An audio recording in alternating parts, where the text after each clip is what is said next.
দীর্ঘ বছর পর এবার প্রতিদ্বন্দ্বিতাপূর্ণ রাষ্ট্রপতি পদে নির্বাচন হচ্ছে, কিভাবে মূল্যায়ন করবেন এবং গণতান্ত্রিক যাত্রায় কিভাবে ভূমিকা রাখবে বলে মনে করেন? অবশ্যই ৩৫ বছর পরে সাংবিধানিক মতে রাষ্ট্রপতি নির্বাচন হতে যাচ্ছে।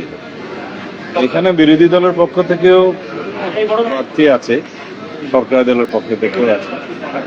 মাঝে অনেকবার বিনা প্রতিদ্বন্দ্বিতা নির্বাচিত হয়েছে।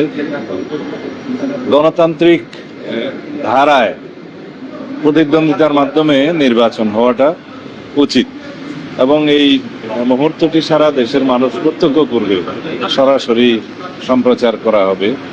আশা করি দেশের মানুষ প্রত্যাশিত গণতান্ত্রিক চর্চা দেখতে পাবে এবং এর মধ্য দিয়ে আমাদের গণতন্ত্রের আবার নতুনভাবে সূচনা হবে। মাননীয় স্বরাষ্ট্রমন্ত্রী বিরোধী দলের পক্ষ থেকে তারা অভিযোগ করেছেন যে ৭০ অনুচ্ছেদের কারণে এখানে গণতান্ত্রিক যে মত প্রকাশের স্বাধীনতা সেটি বাধাগ্রস্ত হয়েছে। আপনার এই জায়গায় আপনাদের বক্তব্য কি?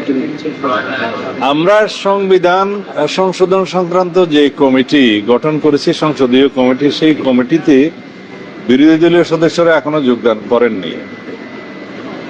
ভবিষ্যতে যে সংবিধানের সংশোধনী আসবে, ৭০ ধারাতেও পরিবর্তন আসবে, সেটা জুলাই জাতীয় সনদে রাজনৈতিক সমঝোতা হয়েছে। এখানে 4টি বিষয়ে উল্লেখিত আছে, তার মধ্যে 2টি বিষয়ে সব দল মোটামুটি একমত। একটা হচ্ছে অর্থবিল, আর একটা হচ্ছে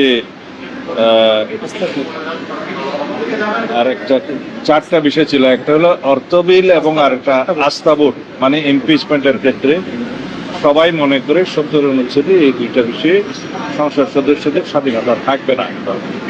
অন্য 2টা বিষয় সংবিধান সংশোধনী সংক্রান্ত বিলে এবং যদি কোনো সময় যুদ্ধ পরিস্থিতি হয় সেই সময় এই 2টার সময়ে দলের বাইরে ভোট দিতে পারবে কি পারবে না, এই বিষয়ে বিএনপির পক্ষ থেকে আমাদের নোট অফ ডিসেন্ট আছে যে এই 2টা বিষয়েও সংসদ সদস্যরা দলের মতামত অনুসারে ভোট দেবেন।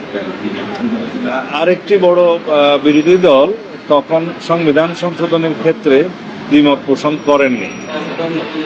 যুদ্ধ পরিস্থিতির ক্ষেত্রে এটা স্বাভাবিকভাবে দেশের স্বার্থে, সেটা জাতীয় স্বার্থেই এটা বিবেচনা করে আমরা মনে করেছি যে এই বিষয়ে দলের সদস্যরা দলের বাইরে ভোট দেওয়া ঠিক নয়।